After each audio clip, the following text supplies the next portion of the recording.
Palakpakan natin ang Diyos na buhay. Hallelujah. Yon. So, pakibati nga yung mga katabi nyo. Kumusta po kayo? Yan. So, sa ating mga visitors, magandang lalaki kayo at maganda kayo. Ano? Yan. So, purihin po ang Diyos. At nauna sa lahat, binabati natin ang bagong pasang engineer, Kuya JM. Purihin po ang Diyos. Siya ay naandito. Yan. Hallelujah.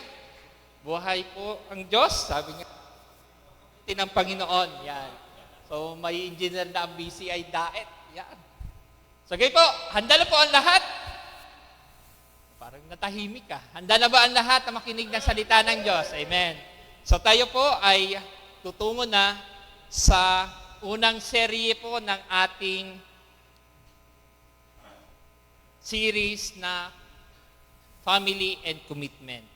So, napakahalaga na makita po natin ano ba ang sinasabi ng Diyos o ng Biblia with regards to family and commitment. So, tako po tayo sa Psalms 127 verse 1. Ano po? Sa awit 127 verse 1. Nabasa na po kanina, na ang sabi po doon,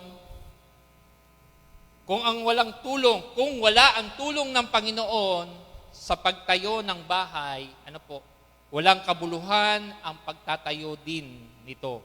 Kung wala ang pag-iingat ng Panginoon sa bayan, walang kabuluhan ang pagbabantay nito. Psalms or Awit 127 verse 1.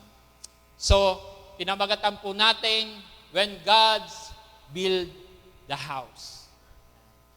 So, mahalaga na makita po natin, bakit ba mahalaga sa Panginoon ang pamilya?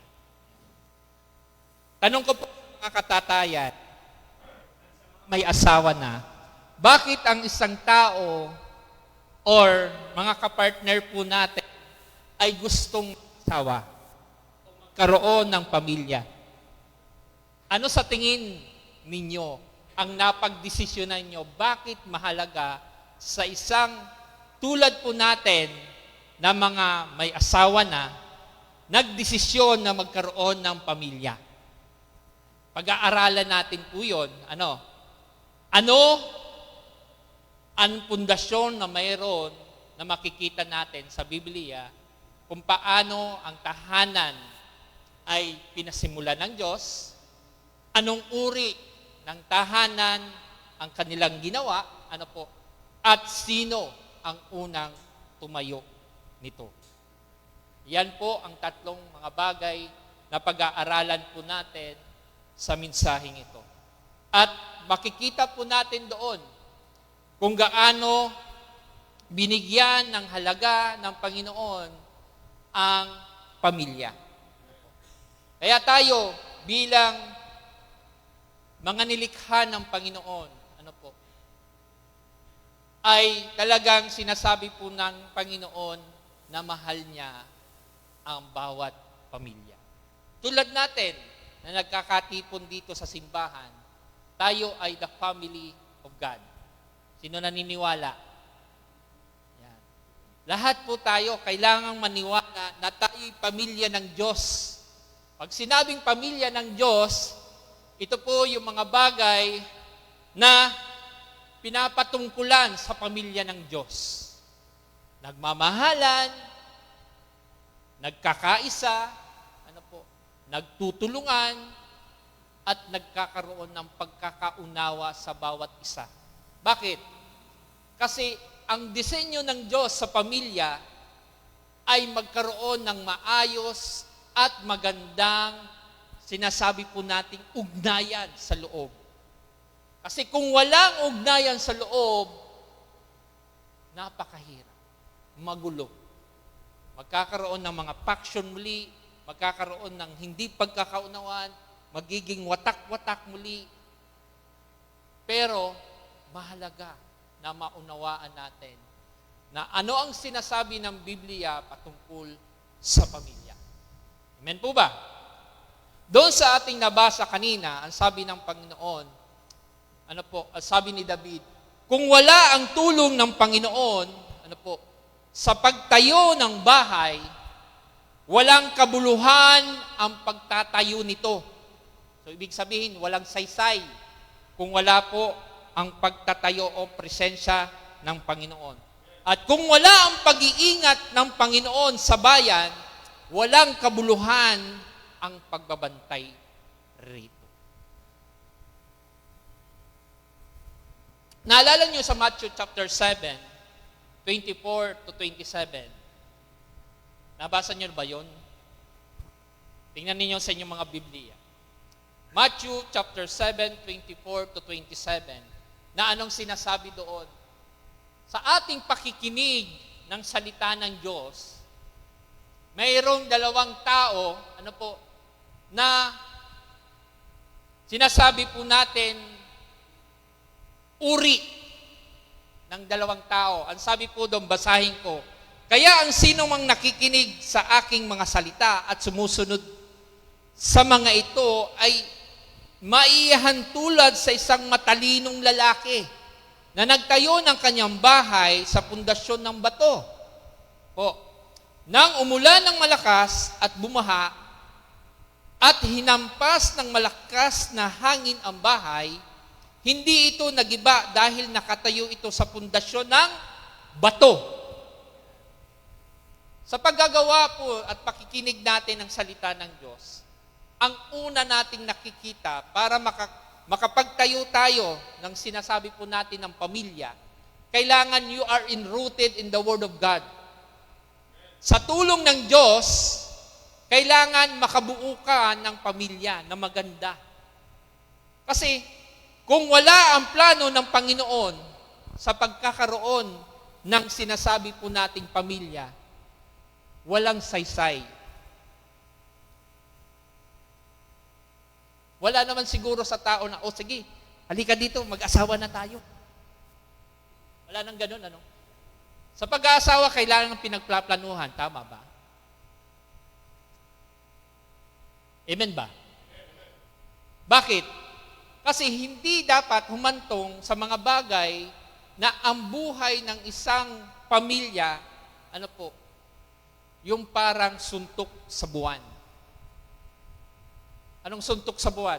Bahala na kung ano ang magiging kalalabasan ng aking pinasukang sitwasyon. Kaya dito, sabi doon, may isa tao na nagtayo ng bahay, sa pundasyon na bato. Anong pinapatungkulan? Sino ang bato doon? Jesus. Kung wala tayong plano na ginagawa at kung sa sarili lamang natin karunungan, kalakasan, kaunawaan, magiging ang iyong pamilya ay sabi po niyan, ay magulo. Kasi sa'yo lang Pero ang sabi doon sa talata, matalinong lalaki ang nagtatayo ng pundasyon sa bato. Tingnan natin yung pangalawa. Nang umulan ng malakas at bumaha at hinampas ng malakas ng hangin ang bahay, hindi ito nagiba dahil nakatayo ito sa pundasyon ng bato. 26. Subalit ang sino mang nakikinig sa aking mga salita, ngunit hindi naman ito sumusunod, ay naihantulad sa isang mangmang. Mangmang. Na nagtayo sa kanyang bahay sa buhanginan. Nang umulan ng malakas at bumaha, hinampas ng malakas na hangin ang bahay at nagiba ito ng tuluyan at bumagsak. Sa pagpaplano ng pamilya, kailangan ang presensya ng Diyos. Kailangan ang buhay na Diyos ang siyang patuloy ng makialam sa plano. Kaya nga tayo, di ba? Kapag tayo'y namaplano, kailangan idulog natin sa Panginoon para tayo ay gabayan ng Diyos. Amen po ba? Kaya dito, Nakita natin yung dalawang uri, yung matalino at mangmang. Yung matalino, hindi lamang siya nakinig, kundi ginawa niya ang salita ng Diyos. Hiningi niya ang tulong ng Diyos at doon siya nagkaroon ng magandang pundasyon at yun ay naging konkretong pundasyon. At yun ay yung bato. At yung bato na yun, it represent Jesus. At ito namang mangmang, nakinig siya pero hindi isinabuhay. Hindi niya ginawa yung alam na niya na dapat gawin ng tama, ngunit ito'y kanyang sinantabi. Di ba? So makikita pa lamang dating doon. Pangalawa, ano yung uri ng pundasyon? Nakita natin, dalawa. Bato at buhangin. Diba? Ang bato ay isang pundasyon ng pagsunod sa ating Panginoon. Ang buhangin ay isang bagay na pagwawalang halaga sa Diyos. Kaya dito pa lamang malalaman natin ano ba ang tunay na sinasabi ng Biblia patungkol sa pamilya at commitment. Una-una, God is the true builder. Pag sinabing tagapagtayo, totoong tagapagtayo ng pamilya ay ang Diyos. Bakit?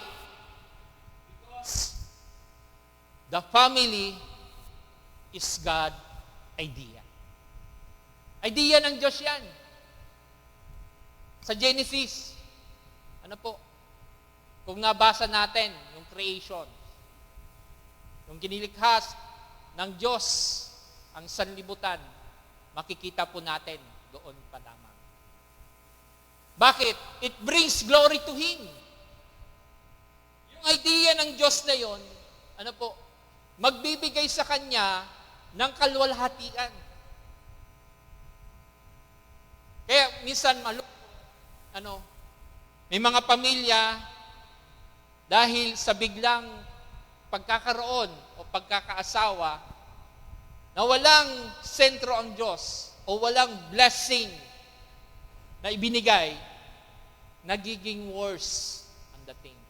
Humahantong sa paghihiwalayan, humahantong sa wasak na pamilya dahil walang maayos. It brings glory to Him. Pangalawa, it reflects love. Ang disenyo ng Diyos at ang diya ng Diyos ay makita sa pamilya yung pag-ibig ng Diyos. At yung pag-ibig sa pamilya ay makita din sa pag-ibig sa simbahan, pag-ibig sa kapwa, at marami pang iba. At it shaped the lives of the family. Hinuhubog ng Panginoon ang bawat pamilya, ang buhay ng bawat pamilya, dahil ito ay Kanyang idea. Di mo ba? Sa pagtatayo ng tahanan, anong uno-una? Bubong ba o pundasyon? Yan, siyempre. Kailangan pundasyon ang mauna. Kaya marami sa ating mga ngayon, mga dalubhasa, mga architecture, mga electrical engineer, mechanical engineer, plumber, may kanya-kanya silang talento. Sa pagbuo na yon, ng bahay, ay kailangan sila. Bakit? Sa bawat tinatawag po natin na part doon sa pagtayo ng bahay, kailangan unahin ang pundasyon para malaman kung gaano ba ito katibay. Gaano ba kataas ang papagawa mo para doon sa pundasyon ay maging matibay. Paghubog sa buhay ng pamilya. At ang Diyos na idea, na nagbigay ng idea, it provides care and protection. Yun ang gusto na at disenyo ng Panginoon sa atin, sa bawat pamilya ng Diyos. Kaya ang sabi doon sa Genesis chapter 2, verse 18, ang sabi doon, "Now the Lord God said, it is not good to be, or for the man to be alone. I will make him a helper who is suitable and complementary for him." So pinili niya ng Diyos ang kanyang mapapangasawa. Kaya hinihingi dapat sa Diyos ang mapapangasawa. Ano po? Sa Tagalog sabi dito, pagkatapos sinabi ng Panginoon, hindi mabuting mabuhay ang tao nang nag-iisa lang.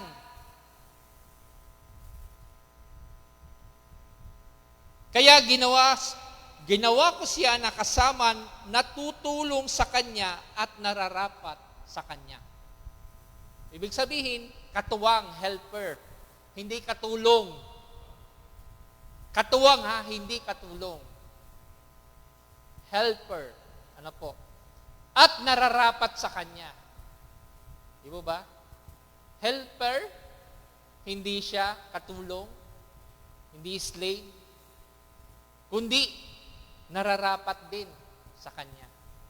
Bakit nararapat? Ang sinabi ng Panginoon, nararapat sa kanya. Kasi alam ng tao na ang tao, alam ng Diyos na ang tao ay malungkutin. Tama ba? Malungkutin ba ang tao? Diba? Malungkutin ba ang tao?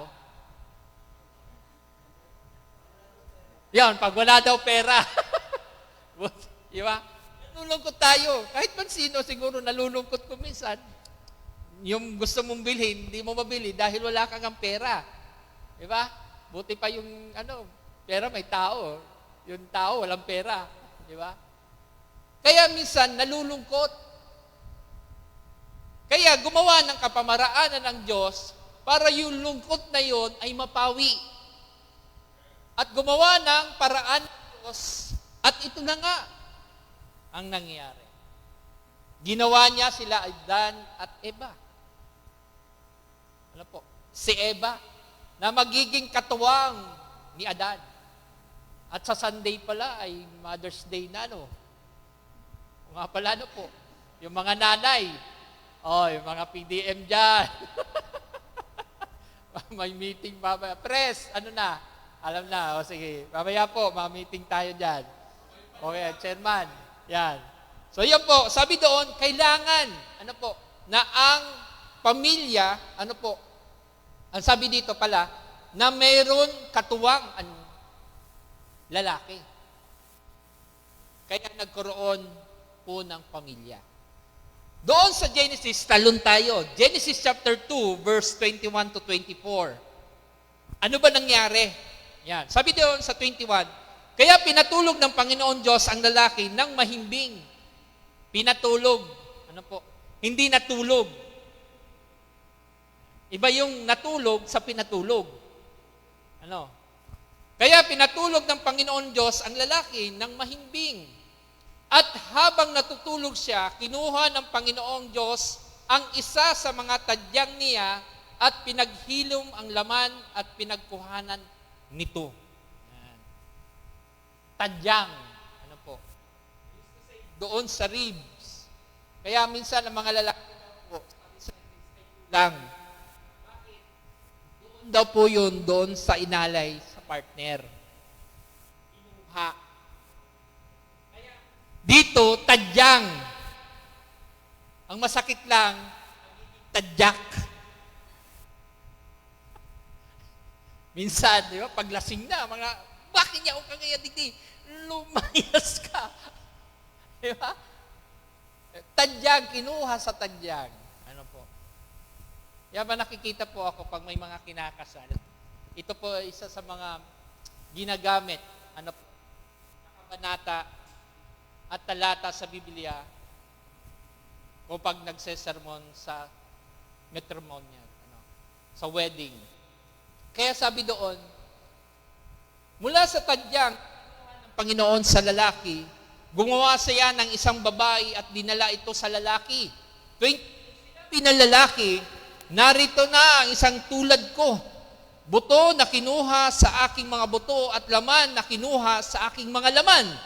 Tatawagin siyang babae dahil kinuha siya mula sa lalaki.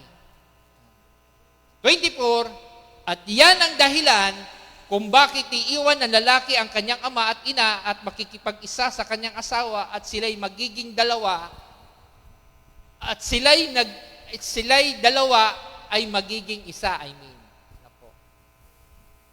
So yung dalawa magiging isa. Bakit? Pinag-isa sila ng Panginoon sa Espiritu. Yan. Kaya naging isa sila. Parang ang mathematic dyan is 1 plus 1 is plus 1 is equals 1. Tingnan niyo po yung mathematical stick ng Panginoon. Ganun din sa Trinity ng Panginoon. 1 plus 1 plus 1 plus 1 equals 1. Iisang Diyos, tatlong persona. Pero iisang Diyos. Di ba? Okay po ba? Nakikita po natin. Letter B. God is the center of the family. Is it true?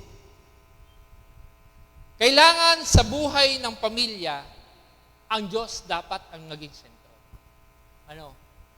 Bakit? Sabi dito,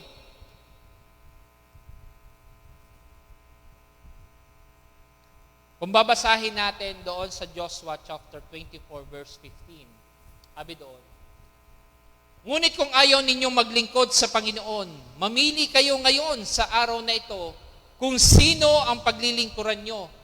Maglilingkod ba kayo sa Diyos na pinaglilingkuran ng mga ninuno ninyo sa kabila ng ilog Euphrates o sa mga Diyos ng mga Amoreo na ang lupain ay tinitirhan nyo ngayon? Ngunit para sa akin at sa aking pamilya, maglilingkod kami sa Panginoon. Ano po? Nakita niyo po yung pag-stand ni Joshua sa kanyang pamilya. Pinangunahan niya yung kanyang pamilya. To stand na mamuno.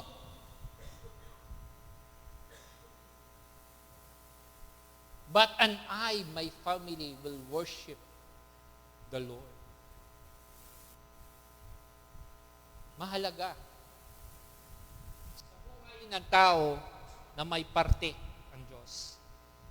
Number 2, without God, all things are in vain. Sabi doon sa ating binasa, kanina, if the Lord that not build a house, but those who build working in vain. Mawawalang kabuluhan ang pagtayo po noon. Kaya dito sa number 2, without God, all things are vain. Kung wala ang Diyos, walang kabuluhan.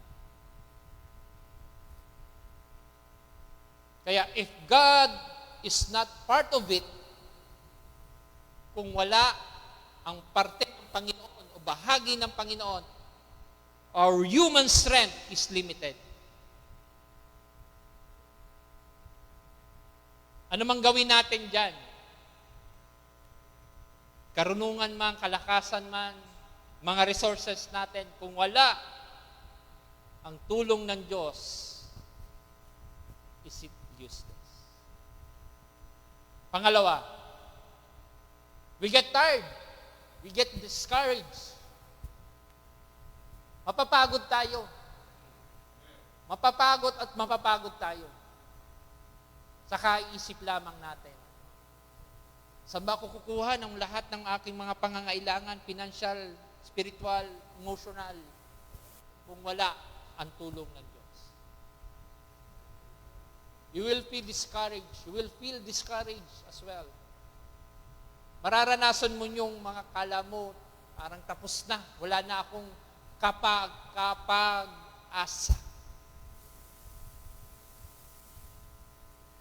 At yung ating puso ay mananatiling kulang. Bakit? Wala yung presensya ng Diyos. Walang presensya ng Diyos. Wala tayong mararanasan kung wala ang tulong ng Diyos.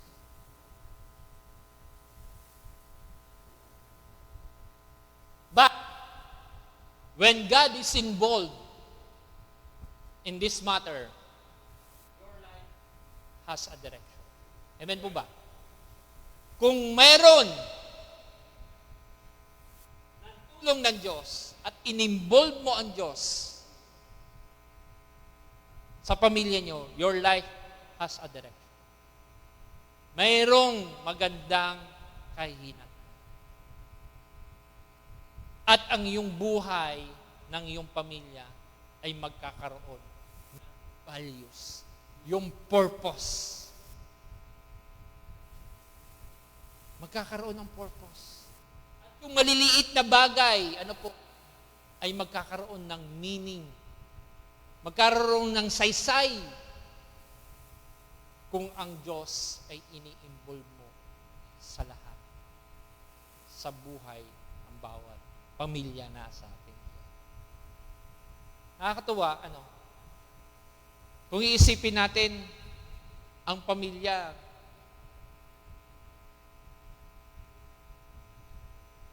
madali isipin. Pero, kapag ikaw ay nasa sitwasyon na, kasi lifetime na yan. Pag nagpamilya ka, it's been a lifetime.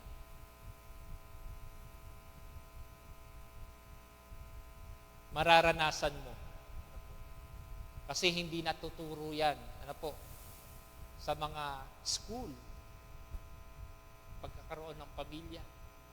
Even though may mga family planning na tinatagbigay ng mga government kung paano, but yung karakter sa bawat pamilya, kung paano may-handle ang mga bagay sa sitwasyon. Kasi sa buhay ng pamilya, nararanasan natin at lumalabas yung mga bagay na hindi mo nakikita noong hindi pa kayo nagsasama. Kaya sabi doon sa John chapter 15 verse 5, I am the vine, and you are the branches. The one who remains in me, and in him bears much fruit. For apart from me, you can do nothing. Tingnan niyo po. Kung wala ang Diyos, wala tayong magagawa. Ako ang puno ng ubas, says the Lord, at kayo ang aking mga sanga. Ang taong nananatili sa akin at ako rin sa kanya ay namumunga ng marami. Hindi sinabi ditong fruits. Ba't sinabi lang fruit? Parang yung Galatians chapter 5, fruit. It's a singular. Ang taong nananatili sa akin at ako rin sa kanya ay mamumunga ng marami sapagkat wala kayong magagawa kung hiwalay kayo sa akin. Yun ang gusto ng Panginoon. Dapat manatili ang bawat pamilya sa Diyos. Kaya nga sabi nga, ang bawat pamilya, doon sa pamilya nagsisimula kapag ikay maging mabuti sa isang komunidad. Di ba? Kaya mahalaga siya. Kasi doon pa lang matitrain na yung mga kabataan, di ba? Maging ang mga magulang as well. Tinuturo ang mabuting balita ng Diyos. Tinuturo ang mga bagay na ikabubuti sa pakikipagkapwa, hindi sa mga bagay na pagmamataas, kundi sa mga bagay na pagpapakumbaba, tulad ng ating Diyos. Number 3, God can give the security. Sa buhay ng pamilya, kailangan nating may security. At yun ay binigay ng Diyos sa pamilya. Amen ba? Una-una, bakit? Because God never changed. Ang Diyos natin hindi nagbabago. Kahit ang buhay, ng Panginoon, na kahit tayo, nagbabago-bago ng isip, ang Diyos, kahit kailan, He never changed. Hindi siya nagbabago. Noon, ngayon, at magpakailanman, kahit ikay nagkasala ngayon, hindi pa rin siya magbabago. Kahit nagagawan mo siya ng mga bagay na pagkakasala, mahal ka pa rin ng Panginoon. Dahil gusto pa niya maligtas. He is ever-present help. He is ever-present. Lagi siyang naandyan. Kaya wag nating isipin, Lord, pinabayaan mo naman ang aking pamilya. Pinabayaan mo naman yung aking anak. Hindi. Ikaw lang yung lumayo. Ang pamilya mo lang lumayo sa Diyos. Inaabot ka lagi ng Diyos. Kaya, He is ever present. Kahit anong sitwasyon sa pamilya, He is ever present. He is our provider. Sa bawat pamilya, the promise of God in His purity is at the provide. Nagbibigay lagi ng provision ang Panginoon. Hindi pinagkukulang ang anak ng Diyos. Amen po ba? May nabalitaan ba kayo na pinagkulang ng Diyos ang kanyang anak? O may nabalitaan ba kayo dahil sa street o isang Kristiyano namatay dahil sa gutom? Wala, di ba? Kasi God provides.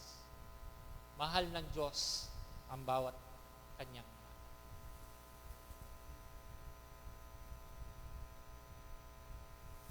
Ito ang result ng kanyang security. The result means we have hope in Him. May pag-asa tayo.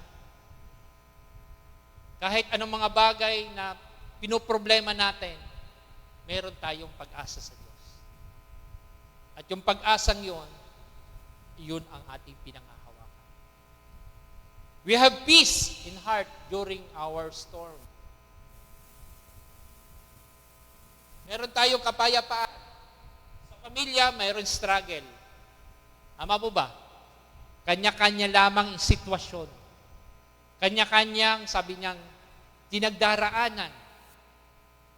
Pero, iisa lang ang ating tinatawagan. Sino yon? Si Jesus. Na siyang tumutulong sa atin. Ano po? We have the assurance of salvation. The security of our Lord na binigay sa atin. May security tayo ng kaligtasan. Ang sabi doon sa Psalms 121 verse 1 and 2, naalala niyo po ito? I look up towards the hill, from where does my help come? My help comes from the Lord, the Creator of the heaven and earth. Kaya minsan, kung tayo, nakakaranas, ang ating pamilya ng mga struggle sa buhay, be assured and the security coming from our Lord Jesus Christ, mag-manifest. Kaya doon, sabi sa Tagalog, napatanaw ako sa mga bundok. Saan kaya manggagaling ang aking saklolo? Ang tulong para sa akin ay nanggagaling sa Panginoon na gumagawa ng langit at ng lupa. Siya ang may kapangyarihan. Siya ang may langit at lupa. Kaya yun, security ng ating Panginoon sa bawat pamilya natin. If we are under the storm, God will provide help. Tulong sa atin. At doon po tayo magkakaroon ng lakas at kapayapaan. And last, God build a pleasant life. Ang Diyos na ginawa ang pamilya ay magkaroon ng magandang buhay. Ang bawat pamilya ay binigyan ng Diyos ng magandang buhay. Kaya mali yung sinasabi, ay, ano ba naman itong buhay na to? Mali yun. Kasi ang buhay ng Diyos, ang buhay na ibinigay ng Diyos sa tao ay kasiyasiya at kalugod-lugod. Ang problema sa tao ay laging patugan. Tamad. Diba? Sabi nga doon sa Old Testament, huwag daw pakainin ang tamad.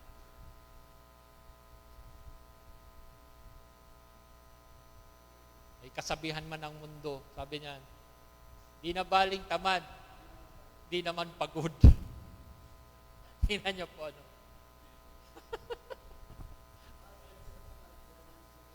Oo nga. Diba? Kung iisipin natin, God with a pleasant life. Binigyan ng pamilya ng magandang buhay at marangya. Bakit minsan mahirap nakikita natin yung pamilya? Dahil wala sa kanila ang Diyos. Wala ang sentro sa kanilang pamilya, ang Diyos. Kaya, if you have a pleasant life, the guide of our Lord Jesus Christ, sa Kanyang tinatawag po natin pagtulong doon sa pamilya para maging maganda ang buhay niya, He will guide us in our sa ating dinadaanan ng pamilya. Sa bawat daanan ng pamilya, siya ang laging dapat. I-shape our character. Sa bawat pamilya, kailangan mayroong pagkakaunawaan, may kapayapaan, pagmamahal at pagkakaisa. Para magkaroon ng buhay at kasiyasiya sa Diyos sa loob ng pamilya. Ang Diyos natin, He lead us in His purpose. Anong purpose ng pamilya?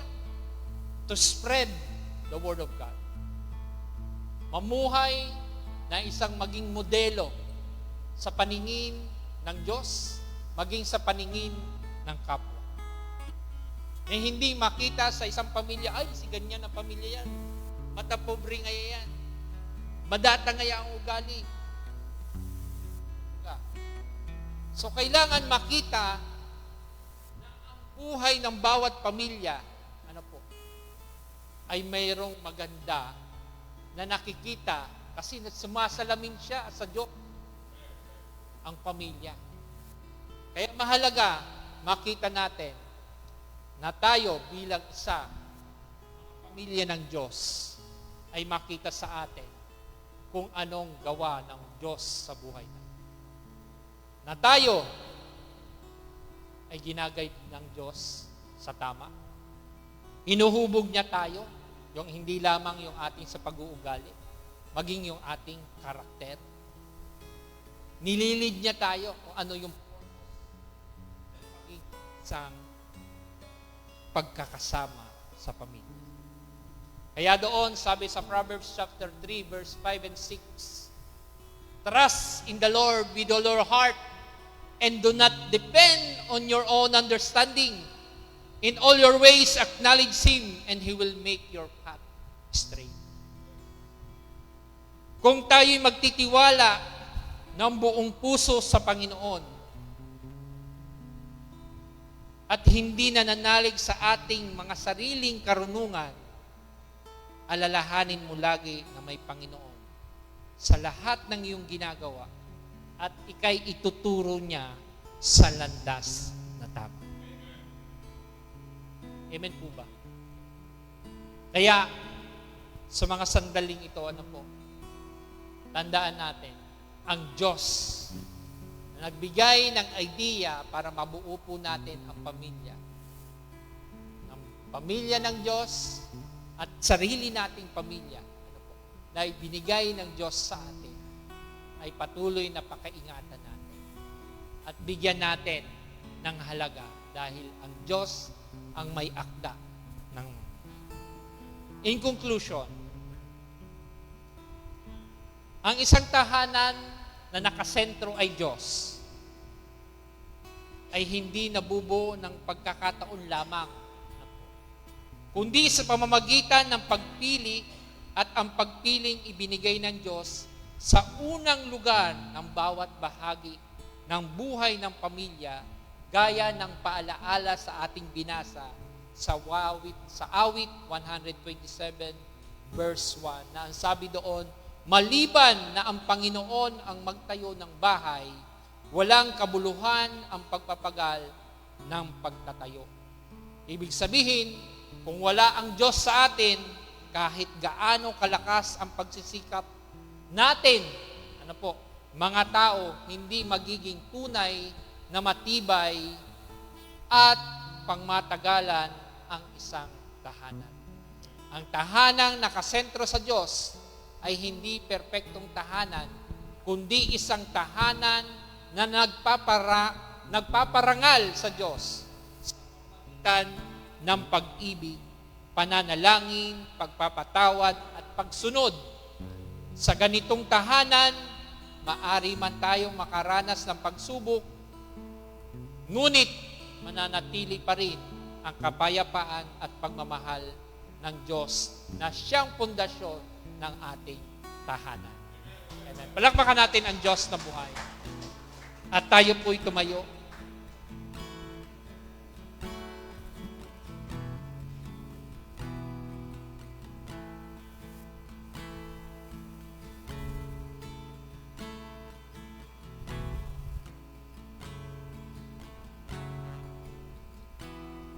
Alam mo kapatid, sa umagang ito,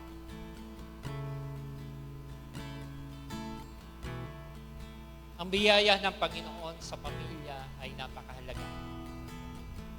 Kaya, kung susukatin po natin yung pagmamahal ng pag-ibig ng Diyos, sarili, sa iyong pamilya, dahil ito yung topic natin sa buwanang ito, binigyan po ng Diyos ng halaga at pinapaalala sa atin kung paano dapat bigyan ng kahalagahan ang bigyan ng Diyos para sa pamilya.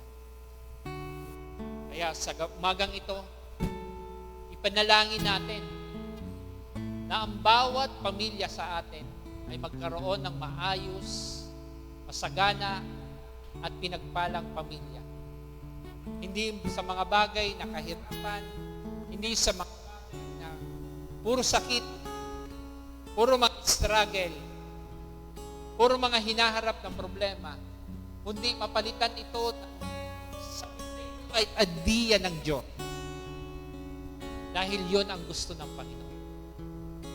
Ang pamilya na mayroong pagmamahalan, pagkakaisa, pag-iibigan, pagpapatawaran, at mas sigit sa lahat, ang Diyos ang inuuna.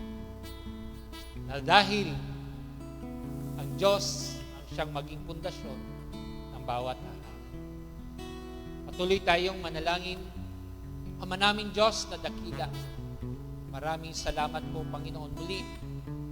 Dahil sa iyong biyaya, Panginoon, kami, O Diyos, ay naligtas.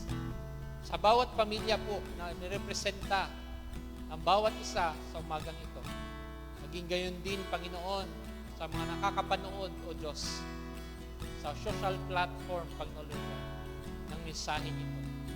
Tunay nga, O Diyos, patuloy mo kami, Panginoon, bigyan, Panginoon Lord God, ng lakas, Panginoon, upang lumapit sa iyo, upang ipanalangin namin sa iyo ang bawat pamilya at aming buhay, Panginoon. Nabigyan naming halaga, O Diyos, ang lahat ng mga biyaya mo, Panginoon, sa aming pamilya. Hindi namin po dapat sayangin ang mga ideyang pinagkaloob niyo po sa amin, Panginoon Lord God. Nabigyan ng O Diyos ng sapat, Panginoon, ng pagkakaroon ng pag-aaruga, pagkakaisa sa loob ng pamilya. Pagmamahalan as well, Panginoon, ay maranasan. Salamat po, O Diyos, sa umagang ito, Panginoon. Kayo po, Panginoon Lord God, ang aming Diyos na buhay na handang magpala sa bawat pamilya na narito, Panginoon. Purihin ka, O Diyos, dakilain ka. Kaya, Lord, binabalik po namin ang lahat ng kadakilaan, nandiyan at pagsamba sa matamis na pangalan ni Jesus na aming Panginoon na tagapagligtas, sa gabay at patnubay ng Banal na Espiritu. Sa pangalan ni Jesus, ang lahat ay magwika ng Amen.